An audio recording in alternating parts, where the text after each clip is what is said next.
च सुरेन्द्रे च कौशिके पाद संस्पृशि निर्विशेष मनस्काय श्री वीरस्वामिने नमः। आरहत वाङ्मय में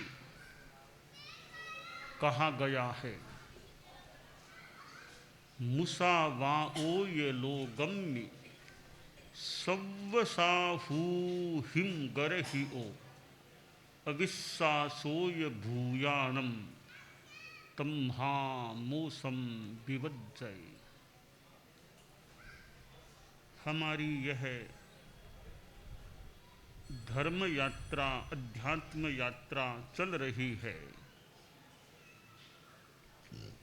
यात्रा दो प्रकार की हो जाती है, एक पैरों से चल कर के या वाहन से चल कर के होने वाली यात्रा। आदमी एक शहर से दूसरे शहर में जाता है, एक देश से दूसरे देश में जाता है, एक राज्य से दूसरे राज्य में जाता है, एक जिले आदि से दूसरे जिले आदि में जाता है। भले पैरों से चलकर जाए, चाहे व्हील चेयर नुमा साधन से जाए, चाहे कार आदि वाहनों से जाए, यह भी एक यात्रा है। दूसरी यात्रा, यह जत्ता, शास्त्र में पाठ है, जत्ता भी जवनिजम चभी। यह जत्ता यात्रा जो मानो धर्म की यात्रा, अध्यात्म की यात्रा, एक गांव में रहते हुए भी, चतुर्मास में एक जगह रहते हुए भी वह धर्म यात्रा चलती रह सकती है, अध्यात्म यात्रा चलती रह सकती है। जो साधना धर्म की, अध्यात्म की, जो भी आगम में निर्दिष्ट है यात्रा के बारे में, वह क्रम चलता है तो वह भी यात्रा होती है। हम लोग धर्म की यात्रा तो करें ही करें, साथ में यह पैरों आदि से चलकर होने वाली यात्रा भी करते हैं। और पैरों से चलकर होने वाली यात्रा भी एक प्रकार से धर्म को पुश करने वाली, धर्म को सपोर्ट देने वाली, धर्म का प्रचार करने वाली, अहिंसा का उद्घोष करने वाली यात्रा बन सकती है। हमारी यह यात्रा चल रही है, जो पैरों से चलकर या कुछ साधन आदि से जो भी चल कर के, उस यात्रा में हम तीन बातें बताया करते हैं, सद्भावना, नैतिकता और नशा मुक्ति, कि आपस में सद्भावना रखनी चाहिए। कोई किसी भी जाति का आदमी हो, किसी भी संप्रदाय को मानने वाला हो, किसी भी भाषा को बोलने वाला हो, किसी भी राजनैतिक दल में कार्य करने वाला हो, यह भिन्नता हो सकती है। इस भिन्नता के होने पर भी सद्भावना, मैत्री भावना, अपना अपना विचार है, अपना अपना क्रम है। इन जाति आदि चीज़ों को लेकर दंगा फसाद, मार काट, हिंसा, हत्या, ये चीज़ें नहीं होनी चाहिए। तो परस्पर सद्भावना रहनी चाहिए। नैतिकता यानी ईमानदारी, कि आदमी बिजनेस, व्यापार, धंधा, लेन देन जो भी कार्य करे, उसमें यथासंभवतया ईमानदारी रखने का प्रयत्न हो। किसी को धोखा देने से बचना चाहिए, बचने का प्रयास हो। तो ये ईमानदारी, नैतिकता की बात है। और तीसरी बात है नशा मुक्ति। शराब, सिगरेट, बीड़ी, खैनी, गुटखा आदि आदि नशीली चीज़ों के सेवन से बचने का प्रयास रखना। तो जीवन में गृहस्थों के व्यवहार में ये तीनों बातें हैं। सद्भावना है, नैतिकता है, नशा मुक्ति है। तो मान लें अच्छे संस्कार जीवन में है, जीवन अच्छा है। तो संस्कार हैं वो एक संपदा है, जीवन की एक बहुत बड़ी संपदा है अच्छे संस्कार। फिर अच्छा व्यवहार, अच्छा विचार, अच्छा आचार। विचार आदमी के अच्छे हों, व्यवहार अच्छा, आचार अच्छा, संस्कार अच्छा हो। कि विचार अच्छे हैं, अब वे व्यवहार में भी तो आने चाहिए। विचार अच्छे होना एक पार्ट हो गया, बहुत बढ़िया बात है। अब एक अगला आगे का पार्ट है व्यवहार। इधर विचार, इधर व्यवहार। व्यवहार अच्छा है या नहीं?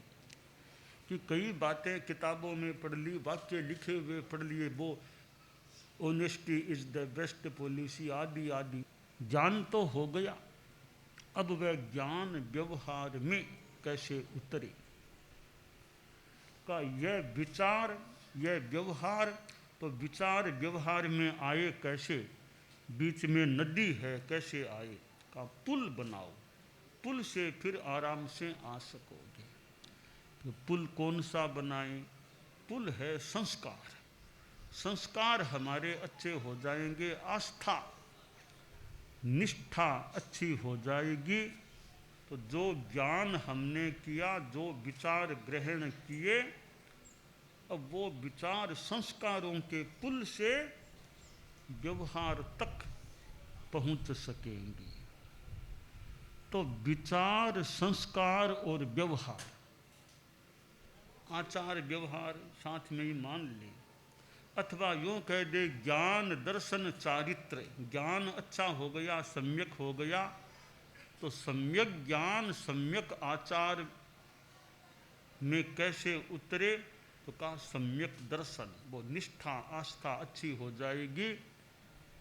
तो ज्ञान के रूप में जो चीज़ है वो हमारे चारित्र के रूप में, आचार के रूप में भी हो सकती है। अब यह संस्कारों की जो बात है, अब कौन से संस्कार? भाई ईमानदारी का संस्कार, अहिंसा का संस्कार, निरहंकारता का संस्कार, शांति क्षमा का संस्कार, संयम का संस्कार, इस प्रकार के अच्छे संस्कार हों और वे व्यवहार में अवतरित हो जाएं, तो व्यवहार अच्छा बन सकता है। अब छोटी छोटी बातें, शिक्षाएं बच्चों को माता पिता से, बड़ों से, दादा दादी से सुनने को मिल सकती हैं। और जो ये शिक्षालय हैं, विद्यालय हैं, शिक्षा संस्थान हैं, यहाँ कितने बच्चे पढ़ते हैं, कितना एक बड़ा अच्छा क्षेत्र है व्यक्तित्व निर्माण का। तो शिक्षालयों में यह शिक्षा संस्कार युक्त रहे। भूगोल, खगोल, गणित, विज्ञान, सामाजिक ज्ञान, अंग्रेजी, संस्कृत, हिंदी आदि भाषाएं, अनेक विषय मान लो पढ़ाए जाएं। बहुत अपेक्षित है, यह ज्ञान भी बहुत आवश्यक है। इस ज्ञान के साथ साथ बच्चों को अच्छे वो विचार, संस्कार, अहिंसा, नैतिकता आदि के, और थोड़ा हमारा जो योग, ध्यान, अध्यात्म के प्रयोग हैं, मेडिटेशन हैं, वो भी कुछ प्रयोग चले। तो बच्चों की शिक्षा संस्कार युक्त होती है। बच्चों में वे अच्छी चीज़ें कल्टीवेट हो जाती हैं, एकदम उत्पन्न हो जाती है या उजागर हो जाती है, मजबूत हो जाती है। तो बच्चे अच्छे बनेंगे, सच्चे बनेंगे, तो समाज के लिए अच्छी बात है, देश के लिए अच्छी बात है।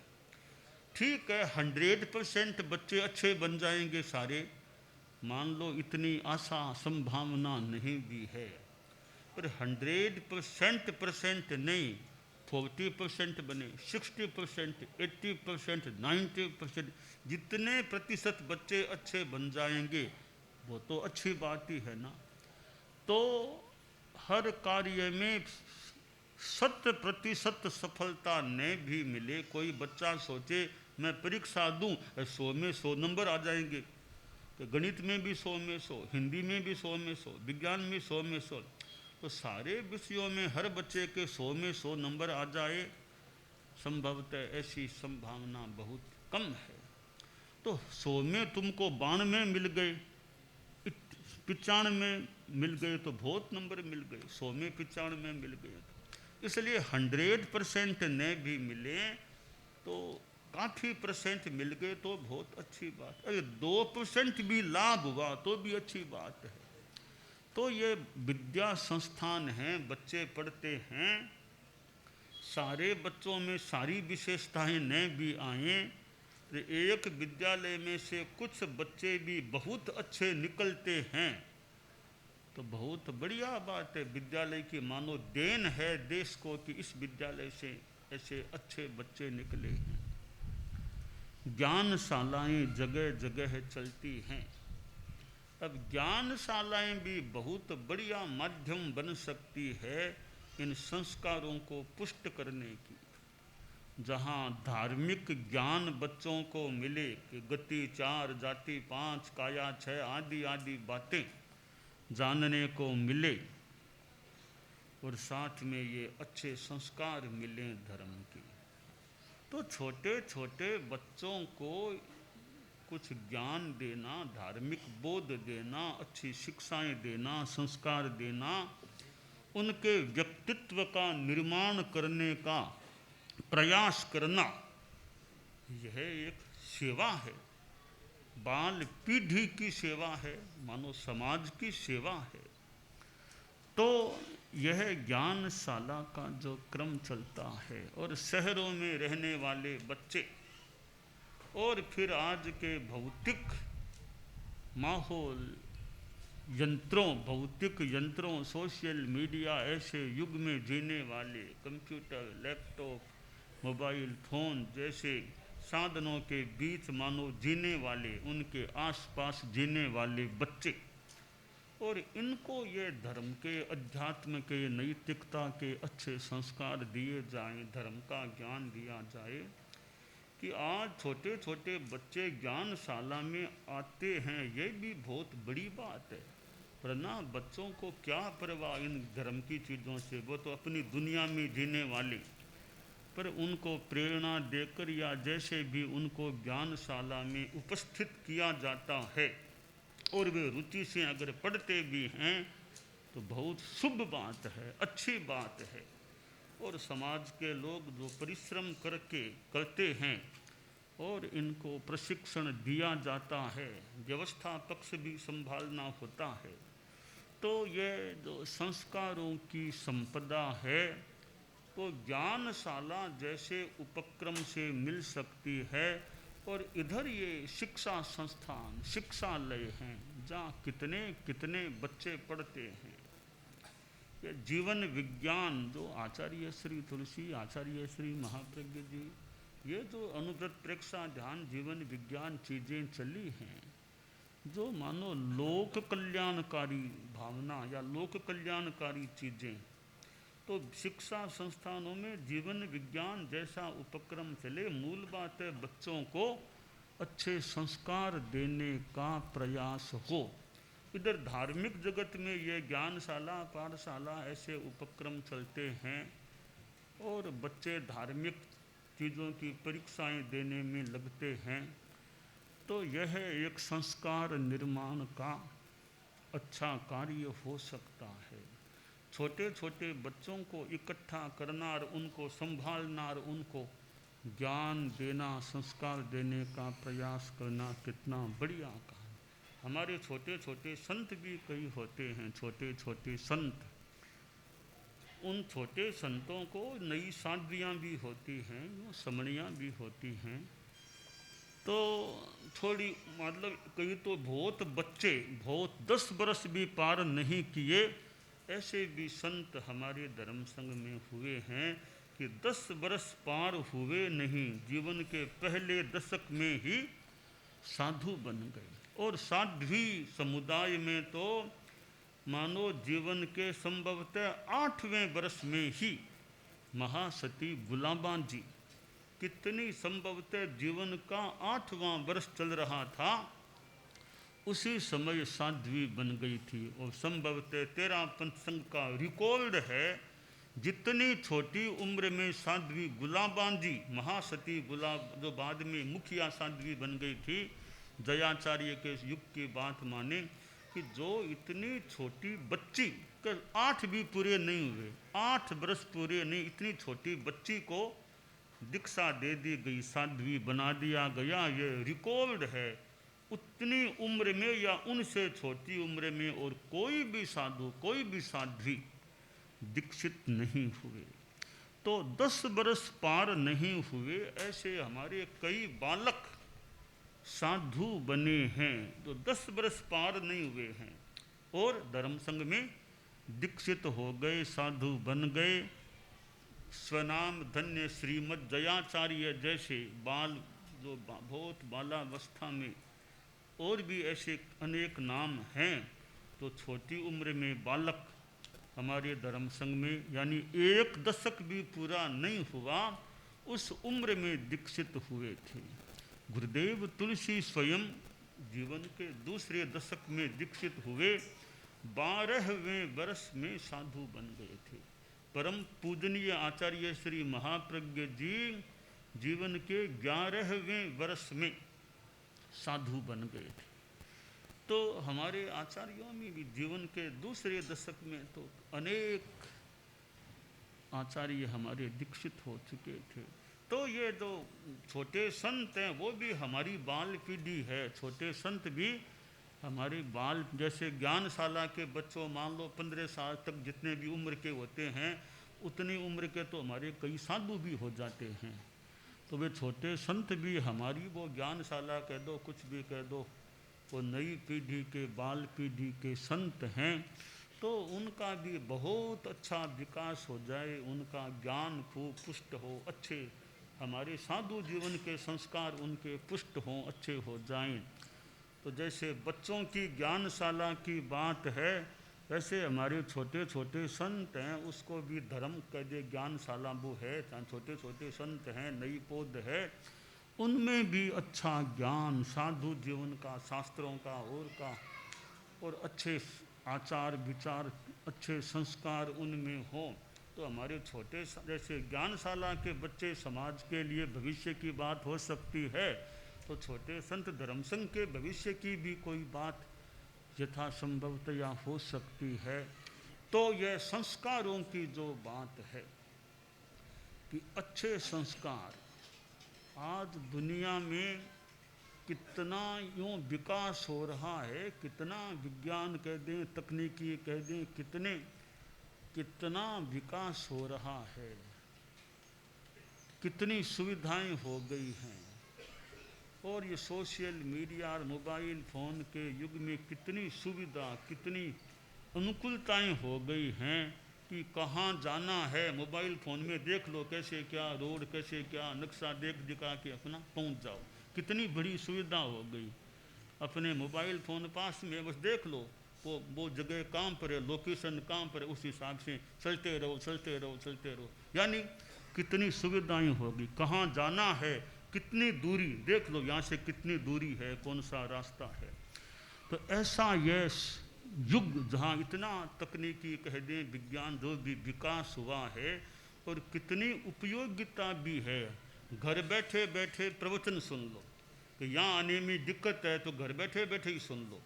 यूट्यूब आदि आदि सुविधाओं से ऑफिस में बैठो, कार में बैठे बैठे, संभवतः देरी होगी तो कार में बैठे बैठे ही सुन लो प्रवचन। इतनी सुविधाओं का ये युग है। अपनी अपनी उपयोगिता भी है यंत्रों की, कितनी इस यंत्रों की उपयोगिता और यह वर्तमान का समय इसमें भी अध्यात्म और धर्म, ये यंत्र हैं, यंत्र काम में लेने ही हैं, तो फिर अध्यात्म धर्म को पुष्टि मिले, पोषण मिले, उसका भी ध्यान दें। कि भाई ठिकाने में रोज आना दूरी बहुत है, मुश्किल है, तो आपके तो यंत्र पास में हैं, तो आप यंत्रों से और चीज़ें देखते हैं, तो भी धर्म के पोषण, धर्म का पोषण हो, यह भी चिंतन रहे, तो यह संस्कारों की संपदा समृद्ध रहे, यह काम्य है।